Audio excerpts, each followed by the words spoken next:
తొలి తెలుగు చారిత్రక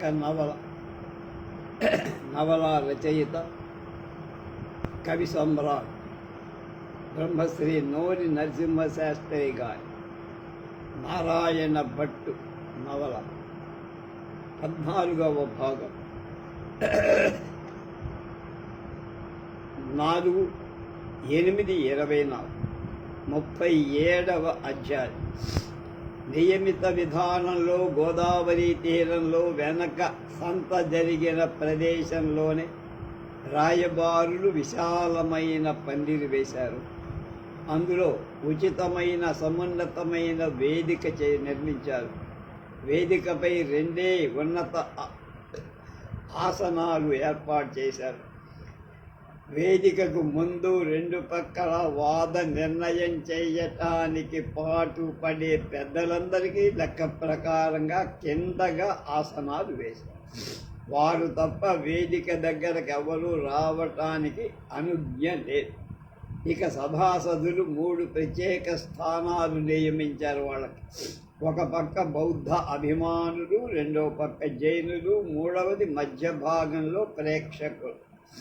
ఇతరులు సమావిష్టులైన వాళ్ళు అల్లరి చేయకుండా చూడటానికి ఆ పెద్దలే యువకులెందరినో వేడు దండాలతో అనేక స్థలాలలో నిలబెట్టారు.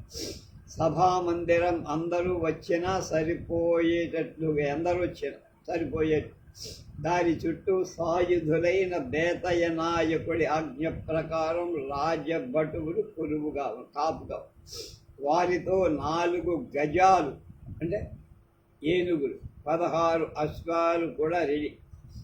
ఆనాడు ఆ సభకు చేరిన జనసమూహాన్ని చూడాల్సిందే, కానీ మాటలతో వర్ణించటం సాధ్యంగా. ఉత్సాహ వీర రసాలు తెలుగు రక్తనాళంలో ఉబుకుతున్న కాలం అది. బౌద్ధులకు తమ ధర్మం ఉత్తమమైందని విశ్వాసం ఉంది. అదే లోకాన్ని ఉద్ధరించి అశేష జనాన్ని నిర్వాణగాములను చెయ్యగలదని వాడు నమ్ముతాడు. అది వాళ్ళకి తమ మతమని అభిమానం కూడా కాదు, అదొక నిష్ట.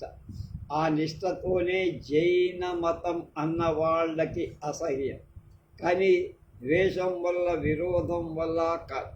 అలాగే జైనులకు కూడా తమ మతం మీదనే నిష్ట, అభిమాన కారణమే కానీ పక్షపాతం కూడా లేదు. ఈనాడు మహాసభాముఖంగా నిర్వివాదంగా బౌద్ధ ధర్మం ఉత్తమమైందిగా చీనా పండితుడు రుజువు చెయ్యగలడని బౌద్ధులు నిశ్చయంగా నమ్మారు. జనమతమే అనాది ధర్మమోని బౌద్ధాది మతాలని మూర్ఖవాదాలని ఆ మహాప్రాంగణంలో ఆ రోజున అశేష జనానికి అధర్వణాచార్యులు నిరూపింపగలరని జైన మతావలంబుల విశ్వాసం. ఉభయరును ఇలాంటి అదృష్టం పూర్వజన్మ విశేషం చేత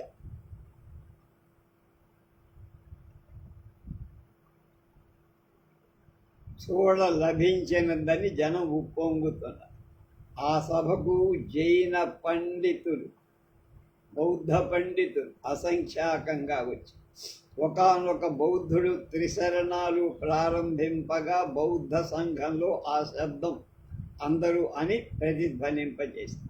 అప్పుడు ఇటు జైన సంఘంలో రత్నత్రయ స్మరణం వెన్నుముట్టి బౌద్ధులు మణిపద్మేహం అని హుంకారాలు చేయగా జనసంఘం సిద్ధ చక్ర స్మరణతో పందిరి నింపేశారు. ఈ 2 ఘోషలు మధ్య చేరిన ఇతరులకు వినోదం కలిగిస్తూ ఉన్నాయి, కానీ అల్లరి ఆపటానికి నిర్దిష్టులైన యువకుల పని మాత్రం కష్టసాధ్యమయ్యింది. సభా ప్రారంభానికి నిర్ణీత వేళ దగ్గరకు వచ్చింది. అధర్మణుడు 3 శకటాలపై కోశ సంచయాలు తెప్పించి వాటిని వేదిక వద్ద పేర్పించి చైనా పండితుడు భీభత్సంగా ఎముకలు, దంతాలు, నర కపాలాలు 3 శకటాల మీద తెప్పించి అతనికి నియమితమైన ప్రదేశంలో వేదిక దగ్గర చేర్పించి నియమిత కాలం రాగానే ఆ రాయబారుడు ఎడమ వైపు నుండి చీనా పండితుడు కుడివైపు నుండి అధర్వణాచార్యులను వేదికపైకి ఎక్కించి ఆసనవాలపై ఒకసారి కూర్చుండ చేసి అధర్వణుడు తయోలిన్ అధర్వణుని ఒకరినొకరు తిరస్కారంతో తృణీకార భావంతో తీవ్ర దుష్టులతో చూసుకో అప్రయత్నంగా చేరిన జనసమూహం చప్పట్లు కొట్టి 2 ఏనుగుల పోరాటం చూడటానికి చేరిన జనుల హ్యాండ్షేక్ హుషారుగా ఉంది. సభా సమావేశకర్తలలో ప్రముఖుడు లేచి సభకు వందనం చేసి ఉభయుల ప్రతిజ్ఞలు ఆ సభా నియమాలు స్వచ్ఛమైన కంఠంతో చదివి వినిపించి అందరూ ఒప్పుకొన్నారు, ఆమోదం చెప్పారు. చీనా పండితుడి ప్రతిజ్ఞ ఇట్లు మధ్యస్థుడు చదివాడు.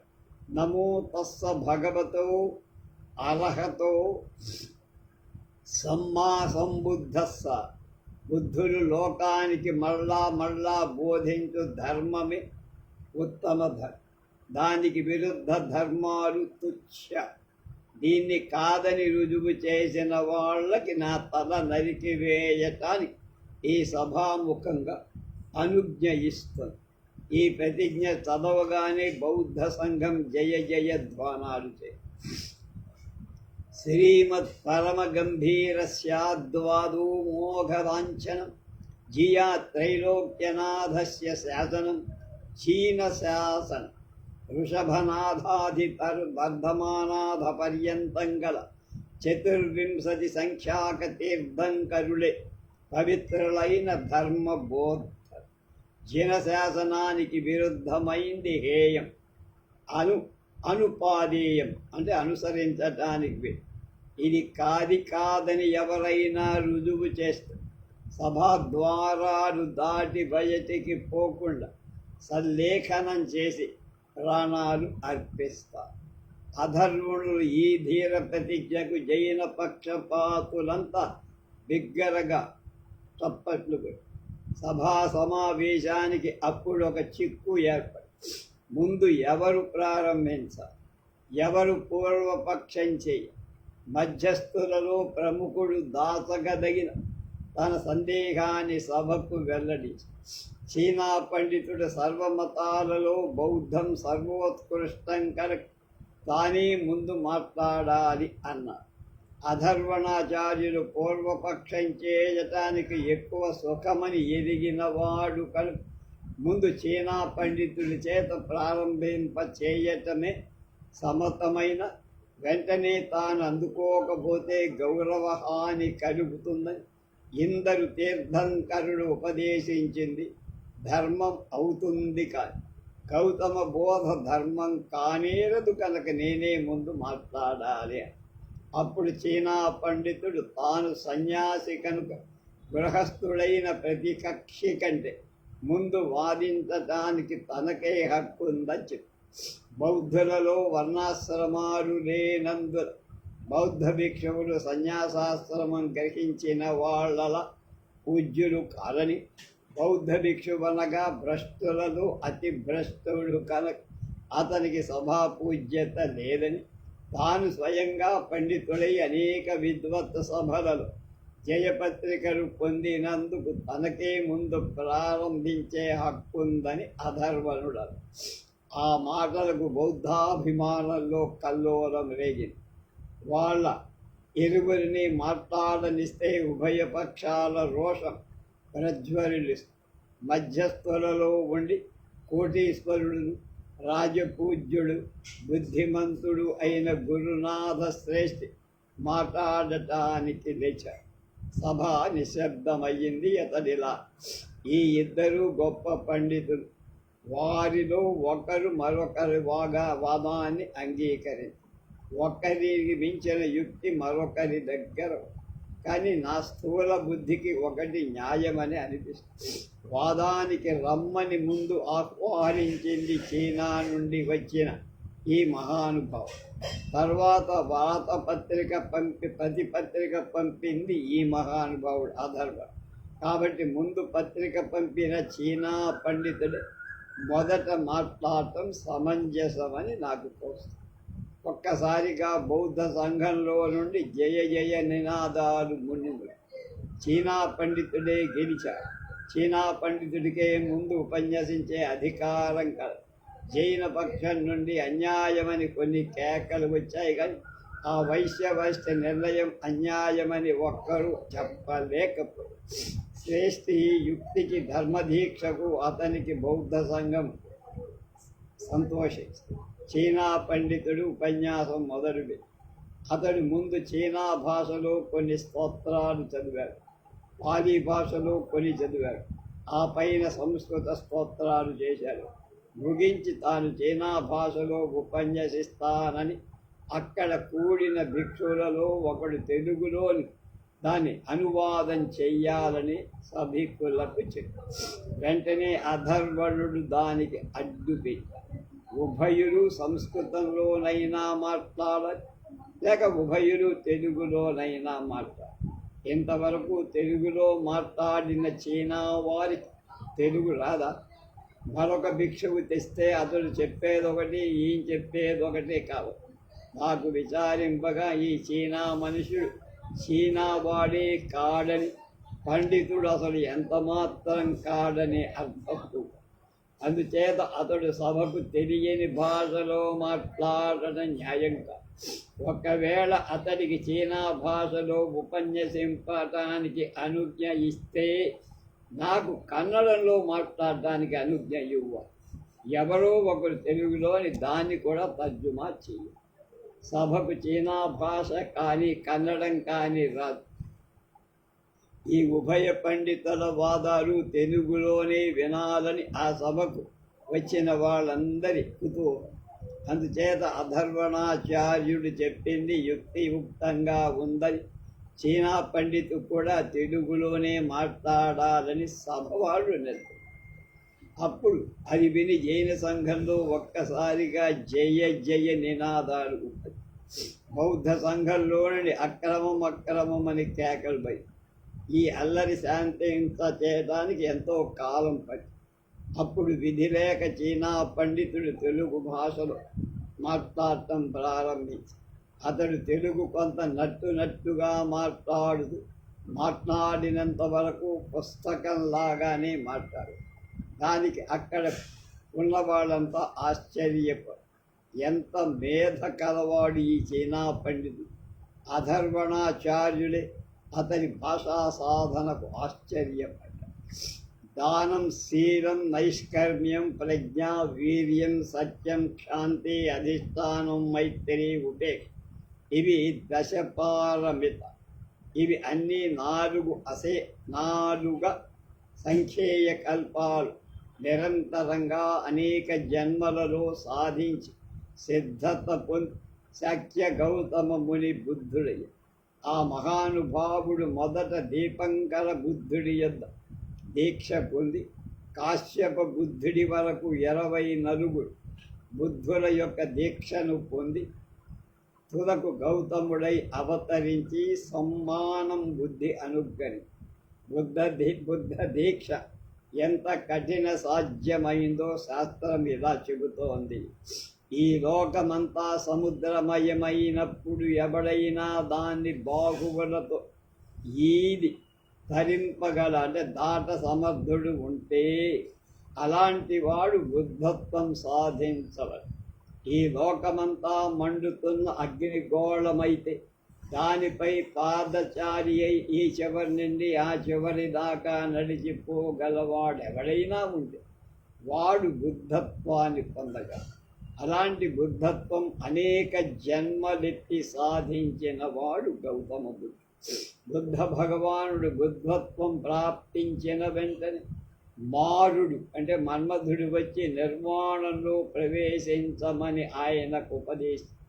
ఇంత విశాల లోకం దుఃఖ సముద్రంలో పడి అల్లల్లాడుతుంటే వాళ్ళకి తరుణోపాయం చూపంది నిర్వాణం అక్కర్లేదని తెప్పించిన పరమ దయాప్రపూర్ణుడి ధర్మం మా బౌద్ధం. అలాంటి ధర్మం అక్కర్లేదనేవాళ్ళు అమృతం వద్దన్న వాళ్ళలాగా మూర్ఖులే. అలా అంటూ మూర్ఖులు అనే దాని పెద్ద కంఠంతో ఉచ్చరించి చీనా పండితుడు నిరసన భావం అధర్వణాచార్యుడి వంక, ఆయన పక్షంలో చేరిన జైన సమూహం వంక ఒకసారి చూశాడు గర్వం. వెంటనే జైన పక్షంలో కూడిన వారి హాహాకారాలు బయలుదేరి, నే మూర్ఖులమను వై అన్న. శాస్త్రార్థానికి వచ్చావా, తిట్టడానికి వచ్చావా, మూర్ఖ దుఃఖ బోడ. ఇప్పటికి బౌద్ధ సిద్ధాంతం ఏడ్చావు. ఆ కేకలు పట్టశక్యం కాకపోయి చీనా పండితుడి మాట వినటానికి అవకాశం కలగదు.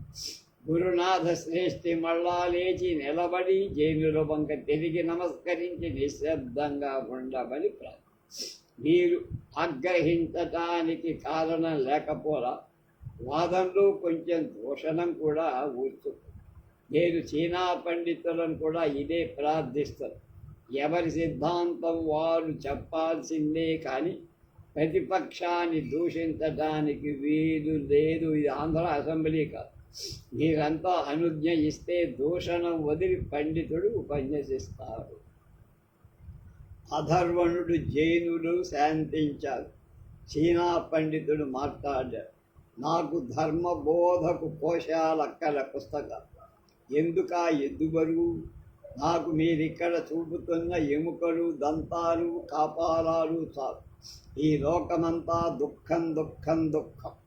దాని కారణం తెలుసుకొని దాని నివారణ ఉపాయం తెలుసుకొని పతిచ్చ సంపాదం అది అట్లా అవుతుంది కనుక ఇది కలుగుతుంది. అది ఉండటం వల్లనే ఇది జరుగుతోంది.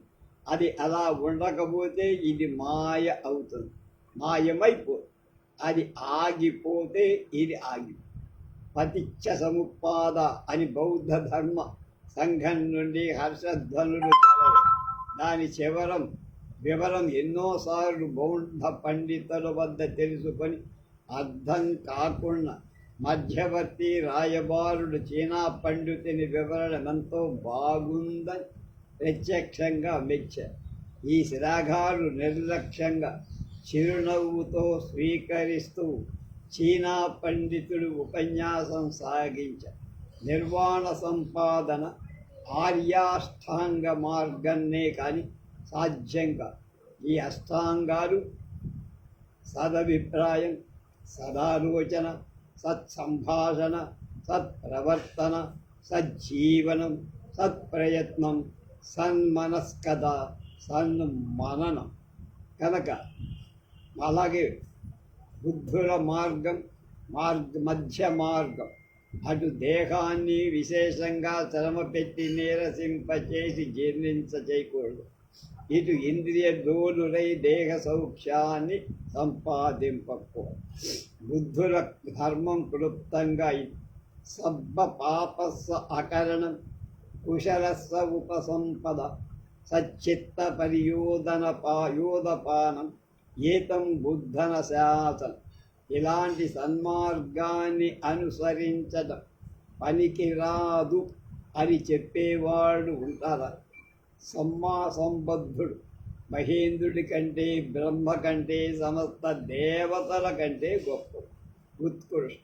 ఆ మహానుభావుడు ఈ లోకంలో సంచరించేటప్పుడు ఆ సంబుద్ధుని శిరస్సు నుండి, కళ్ళ నుండి నీల కిరణాలు దేహం నుండి, సువర్ణ పీత కిరణాలు పెదవుల నుండి, లోహిత కిరణాలు దంతాల నుండి, యవదాత కిరణాలు కర పదాల నుండి, మాంజిష్ట కిరణాలు ప్రసరిస్తూ అన్నీ కలిసి దివ్య ప్రభాస్వరమైన రూపంగా చేసి భాషింపచేస్తారు. చిత్రకారులంతా తమ అన్ని రంగులు ప్రయోగించి కూడా ఆ అద్భుత రూపాన్ని చిత్రింప ఎంత ప్రయత్నించినా ఇంతవరకు కృతకృత్యులు కాలేకపో. ఆ తథాగతుడి ధర్మం ఎవరు పూర్వపక్షం చెయ్యగలరు అని ఈ పలుకుతూ హుంకారంతో చీనా పండితుడు ఉపన్యాసాన్ని ముగించి ఆ హుంకారం మేఘగర్జనల సభాస్థలమంతా ప్రీతి ధ్వనులీన. బౌద్ధ సంఘంలో నుండి ఒక్కసారిగా జయ జయ నినాదాలు పెరిగాయి. అధర్వణాచార్యులు ఉపన్యాసం శ్రద్ధగా విని సూక్ష్మగ్రాహి కాలం అది ఆ చీనా వాడు అప్పగిస్తున్న పాఠమే అని అర్థం చేసుకున్నారు. అలాగే అందులో తాను పూర్వం వినని విషయం కానీ పద్ధతి కానీ ఏమీ లేదు. ఇక అతని అహంకారం ఊపిరితిత్తుల బలం చేత ప్రదర్శించాడే కానీ అందులో ఉదాత్తమైన అంతరమంతరశక్తి ఏమీ కను. తన మనస్సు కానీ వాక్కు కానీ శరీరం కానీ అణుమాత్రాన్ని స్తంభం అందలేదు, అంటే ఏమాత్రం అది ప్రభావం చూపదు. ఆ జయ జయ నినాదాలు అతడు అడగేదాకా ఉన్నాడు. అటుపై అధర్వణుడు పెదవులపై చిరునవ్వు నాట్యమాడగా సభ అంతా ఒక్కసారి ఇలా కలయచూ ఇప్పుడు ప్రారంభి. చీనా పండితుడి ఉపన్యాసం అందరూ విన్నారు. తెలుగు భాష తనకు రాదంటే ఈ పండితుడు తెలుగు రాని వాడని నమ్ముతారా? ఆ మాట ఎవరు కాదనలేకపోయి ఇద్దరు పక్షాలు కాక మధ్య కూర్చున్న జనంలో నుండి ఒకడు పాఠం బాగా అప్పచెప్పినాడు అని క్యాకేశారు. అందరూ అధర్వణుడు మరింత సంతోషించి రెచ్చిపోయారు. శ్రేష్ఠి నన్ను పూర్వపక్ష కోటిలో ఉంచాడు. ముందు చీనా పండితుడు వాగ్వాదం ఆహ్వానం చేశాడు కనుక కొంతకాలం నేను ప్రశ్నలు వేస్తాను. చైన సిద్ధాంతాన్ని ఉపన్యసించారు. సభకిది సమ్మతమే అనుకుంటా. సభలో బహువిధాల అభిప్రాయాలు బయలుదేరాయి. కొందరు ముందు జైన మతాన్ని కూడా వినాలనుకున్నారు. జైనులు మాత్రం అర్యాష్టాంగ మార్గం పనికి రాదంటారా? కొందరు ప్రశ్నలే వేయమని కోరారు. ఒకటి ఖండిస్తే కదా రెండవది నిలబెట్టడం. చివరికి మొత్తం మీద ప్రశ్నలకే అందరూ ముగ్గారు. అప్పుడు అధర్వణుడు ఇలా మొదలుపెట్టి, ఇంతసేపు చీనా పండితుడి ఉపన్యాసం మీరంతా ఓపికగా విసుగు లేక శ్రద్ధగా విన్నారు బాబు. మా కన్నడ దేశంలో సభాసదులు ఇంత శ్రద్ధ చూప మాకు పరమానందమైంది. మీలో కొందరు ఈ ఉపన్యాసం వింటూ సాధువాదాలు చేశారు. బాగా కానీ ఇందులో ఒక్కరికైనా ఆయన చెప్పింది అర్థమైందా? ఎంతసేపటికి గౌతముడి గొప్పతనమే చెప్పాడు కాదు, గౌతమ బోధ ఏమిటో నాకు ఏమాత్రం అర్థం కాదు. సన్మార్గ ప్రవర్తన కావాలని అన్ని మతాలు బోధిస్తున్నాయి. గౌతముడి గొప్పతనం ఏముంది? గౌతముని గొప్పతనం ఎలా రుజువు చేస్తాము? అతడు మహానుభావుడు అనటానికి ముందు ప్రమాణం ఏమిటి? స్టాండర్డ్. అధర్వుని వివరణ విని అంతవరకు చీనా పండితుడు ఒక్క వైదుష్యాన్ని మెచ్చుకున్న రాయబారులు కూడా నిజమే. చీనా పండితుడు నిర్లక్ష్యంగా తల కూడా ఎత్తక ప్రత్యుత్తరం జవాబు. ఇదేనా పూర్వపక్షం? ఎందుకు అనేక బౌద్ధ గ్రంథాలే ప్రమాణం అన్న. సరిగా అధర్ముడు ఆ ప్రత్యుత్తరమే రావాలని అనుకున్నాడు. అతడు ముందు నెమ్మదిగా ప్రారంభి చివరికి కంఠం మొద్దది చేసి, మంచిది, నీ బౌద్ధ గ్రంథాలే కదా నీ వాక్యానికి ప్రమాణం. నా వెంట తెచ్చిన ఈ కోశాలన్నీ అతనిని మరొక విధంగా ఘోషిస్తాను. మరి నీ ప్రమాణ గ్రంథాలు సభకెందుకు తాలా? నువ్వు తెచ్చిన ఎముకలు, దంతాలు, కపాలాలు గౌతముడి గొప్పతనాన్ని ఏం రుజువు చేస్తాయ్యా? బౌద్ధ ధర్మం అస్థూల ధర్మం. సంఘారామంలో మీరు పూజించేది ఎముక, దంతాలు, వాటినే కదా. చితులపై కట్టిన సమాధులే కదా నీ చైత్యాలని. నువ్వు 3 బళ్లపై ప్రమాణార్థం తెచ్చిన ఈ బీభత్స ద్రవ్యాలు బౌద్ధ ధర్మం శ్మశాన ధర్మం అని రుజువు చేయట్లేదా? శ్మశానాలను ఆశ్రయించి ఉంటాయని పిశాచాలు కనుక మీరు పిశాచ ధర్మం. నీ మతం నాగజాతులలో పాకింది కనుక 2 నాలుకల నాగుల ధర్మం, పాము ధర్మం. అంతేనా? అధర్వణుడి కంఠం పెద్దదై కాలమేఘ గజ్జగా చివరకు ఇలా పుస్తకం అప్పగిస్తున్న చీనా వాడి మాటలు విద్వాంసుడైన అధర్వణుని స్వయం ప్రభూత వాగ్ధాటి వెంటనే తేడా ఏముందో సభాసదులు గుర్తించి సభ దద్దరిల్లి అధర్వణుడు చాలించే వరకు ఎవరి అతని అవప్రవాహాన్ని ఆపలేకపోయారు. మంత్రముగ్ధుల్లాగా అందరూ నిస్తబ్దులుగా విన్నారు. నిజంగా అధర్వణుడే మహామంత్ర సిద్ధుడా అని అనిపించారు.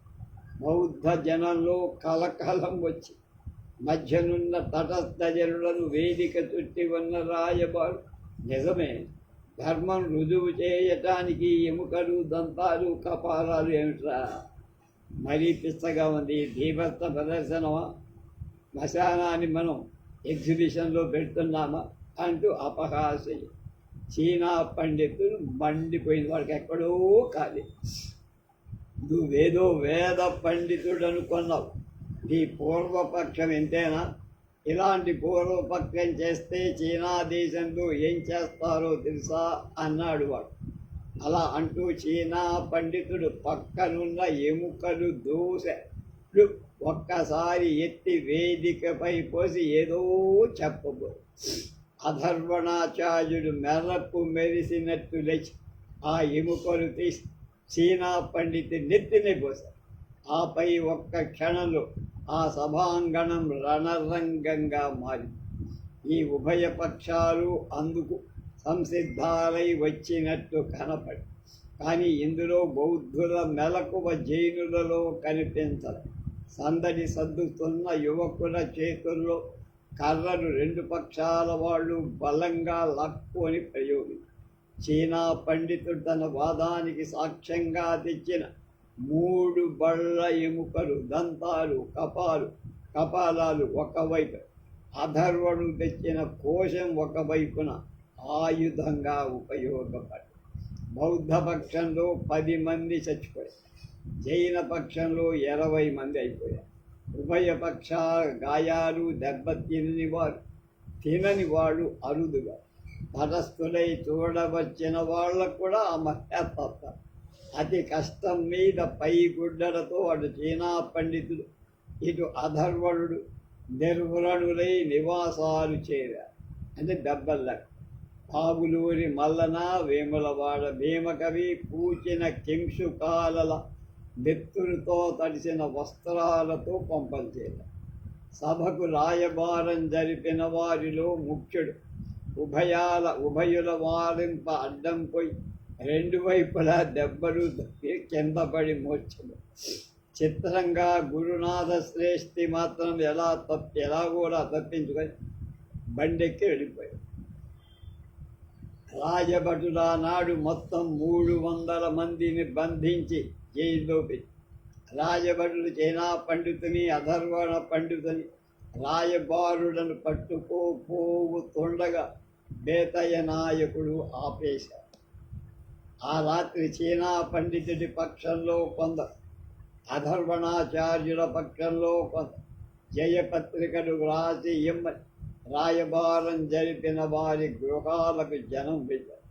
అందులో కొందరికి ఆనాడు బుద్ధ పండితుడిదే తప్పనంటే అతడు ఎముకలు ఎందుకు దుమ్మెత్తి పోసినట్టు వేదిక మీద పోయాడు.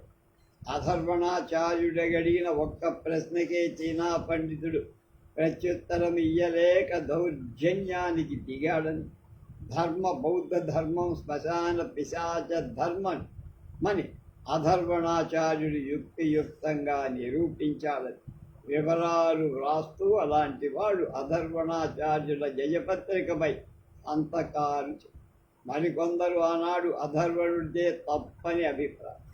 ఆ ఎముకలు తీసి చీనా పండితుడు వేదికపై ఉంచి ఏదో వివరింపపోతుంటే అది వినకుండా తొందరపడి ఆ ఎముకలు చీనా పండితుడిని ఎత్తినిపోయేది. అల్లరి చిల్లర వాడిలాగా విద్వాంసుడని పేరు పెట్టుకున్నవాడు అలా ప్రవర్తించచ్చా?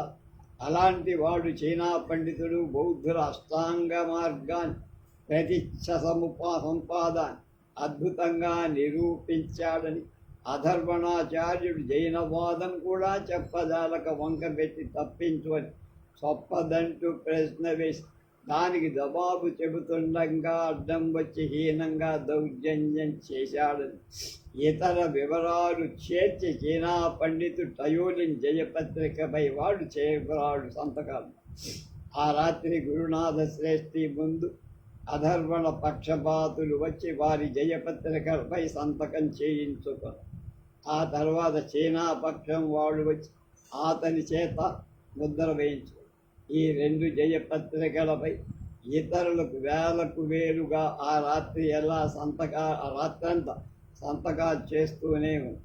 మర్నాడు రాజమహేంద్రపురమెల్ల 2 జయపత్రికల ప్రతులు ఆర్భాటంతో పంచి కొన్ని వీధుల్లో బౌద్ధుల విజయోత్సవం, మరికొన్ని వాడల్లో జైనల విజయోత్సవం మహావైభవంగా జరిగింది.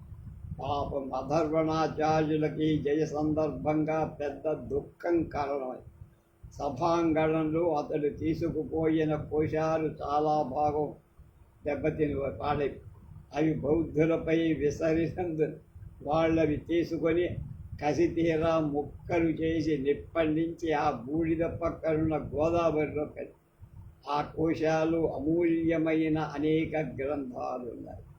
అందులో అధర్మరుడు పద్యకావ్యంగా ఆంధ్రీకరిస్తూ పంప భారతంలో 3 పర్వాలు వ్రాసిన గ్రంథం కూడా మరొక ప్రతి అతడు ఉంచుకోలే.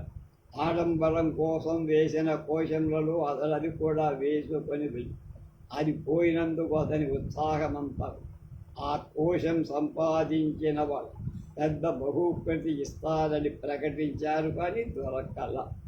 అప్పుడు వ్రాస్తున్న విరాట పర్వం మాత్రమే భద్రంగా ఉన్నది.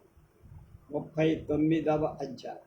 శ్వేతవరాహ కల్పంలో వైవస్వత మన్వంతరంలో 28వ కలియుగంలో 4154 సంవత్సరాలు 4154 సంవత్సరాలు గడిచాయి. విద్యాశంకరుడు ఉదయించి పదునైన 1521 సంవత్సరం 1521లో గతించాయి. భారత ధర్మ నిష్ఠాగరిష్ఠులైన చాళుక్య ప్రభువులలో ధర్మమూర్తి అయిన శ్రీ రాజరాజ నరేంద్రుడు రాజ్యం ఇవాళ శ్రీ విద్యాశంకర జయంతి ఉత్సవం దేవేంద్ర వైభవంగా జరుగుతుంది. రాజమహేంద్రానికి దగ్గరలో ధవళగిరి అనే కొండ మీద మునిపల్లె ఉంది.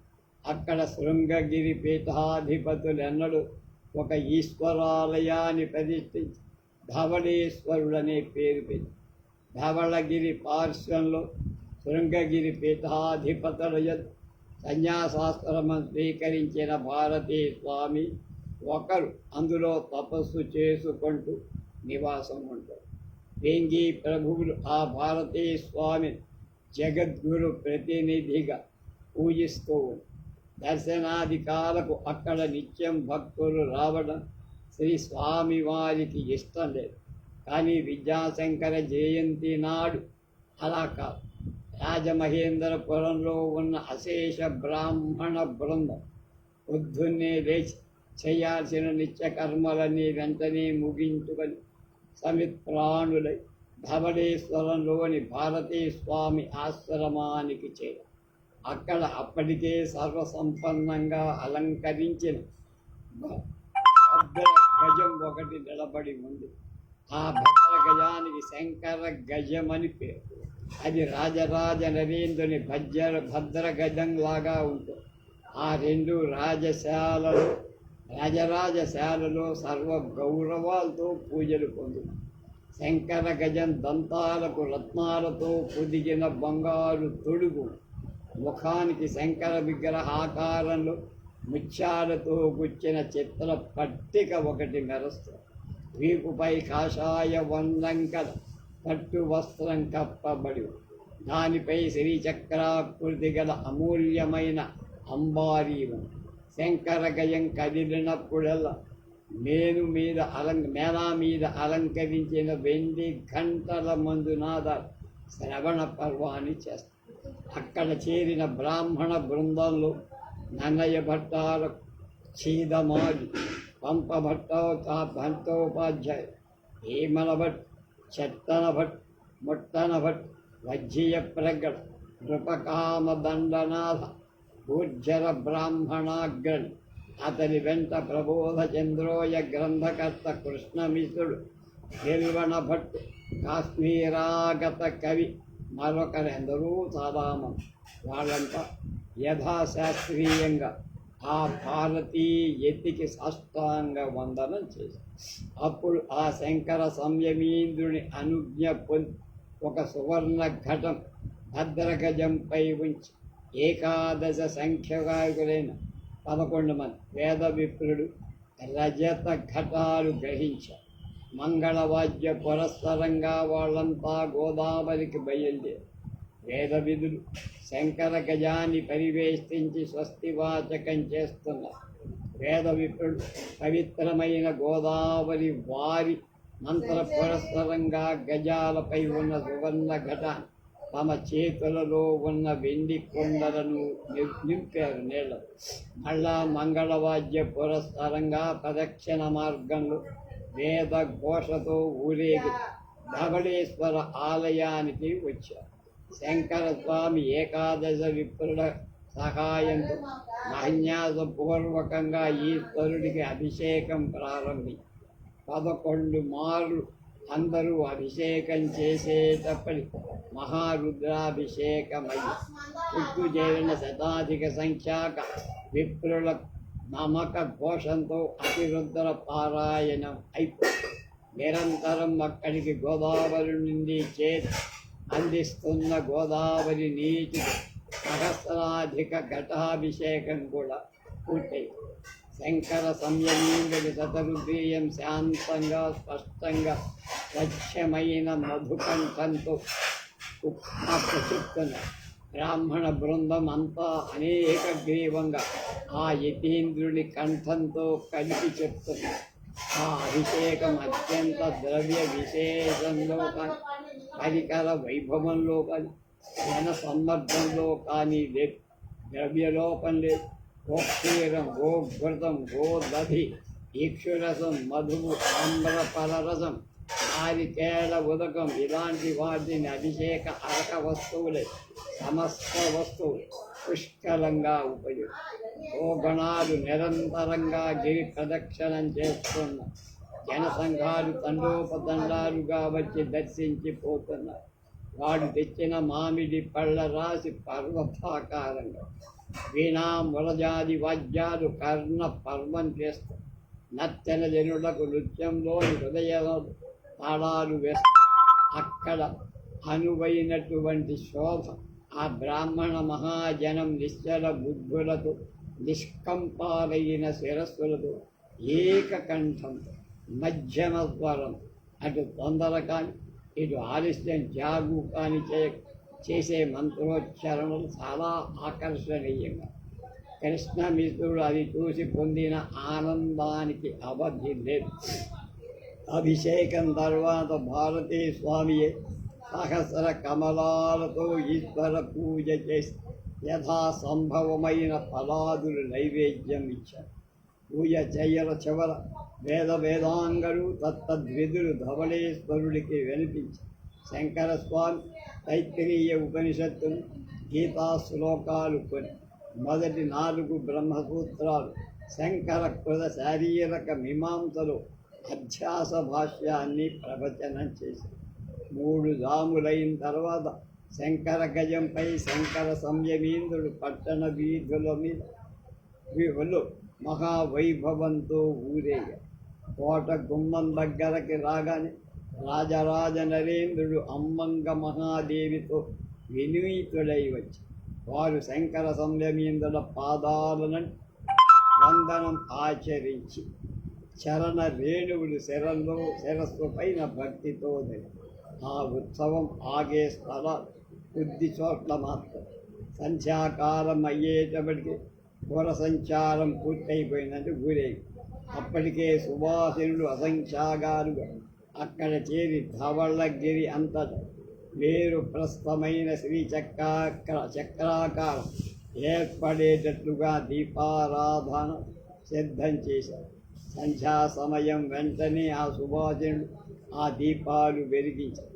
సుమేరు మధ్య శృంగస్థయై శ్రీమన్నగరనాయక్ అశేష పరివారంతో శ్రీ ఆ ధవళగిరి అప్పుడు అధిష్ఠించినట్లుగా ఆ దీపావళి మధ్య సంచరించు సువాసిని జనంతో ఆ కొండ శోభించి ఎక్కడ ధవళేశ్వరం కొండ. సాయంకాలంలో శంకర సంయమీంద్రుడు శ్రీ దేవ్యాలయానికి శ్రీచక్రార్చన చేశారు.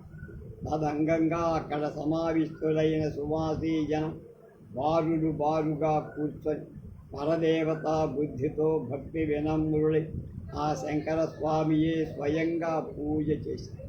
ఆ సువాసిని పూజా మహోత్సవం ఆనాటి ఉదయకాలంలో మహారుద్ర అభిషేకోత్సవం శోభతో మించి కలిగి అలా పూజ పొందిన సువాసినులలో వజ్జీయ సోమదేవి పవిత్రమూర్తి అగ్రస్థానాన్ని అలంకరించి భరత భూమిలో కన్యాకుమారి బదరీ నారాయణంలోని నారాయణమూర్తి వరకు గల సమస్త దేవతామూర్తులు అక్కడ ప్రత్యక్షమైనట్లు అనిపించి సువాసినులకందరికీ అమృత పాత్రలిచ్చి శిష్టామృతాన్ని శంకర సంయమీంద్రుడు గ్రహించారు. అమృత పాత్రలు యథాధికారంగా పంచిపెట్టి అంతలో రాజరాజ నరేంద్ర దేవేరులకు అమృత పాత్రలు పంపటానికి రాజపురోహితుడిని శంకర సంయమీంద్రుడు పిలిపించి ఆ పిలుపు వినబడినంతనే అక్కడ అక్కజంగా రాజరాజ నరేంద్రుడే పట్టమహి అమ్మంగదేవితో ప్రత్యక్షం. వాళ్ళిద్దరూ శంకర సంయమీంద్రుల స్వహస్త దత్తములైన అమృత పాత్రలు యథావిధిగా స్వీకరి రాజరాజ నరేంద్రుడు శంకర సంయమీంద్రుడు వత్సాతుభ్యం మయా దత్తం శ్రేష్టదుష్టం సుధారసం తవ శత్రూన్ హరిష్యామి సర్వాభీష్టాం దదామితే అని పలికారు.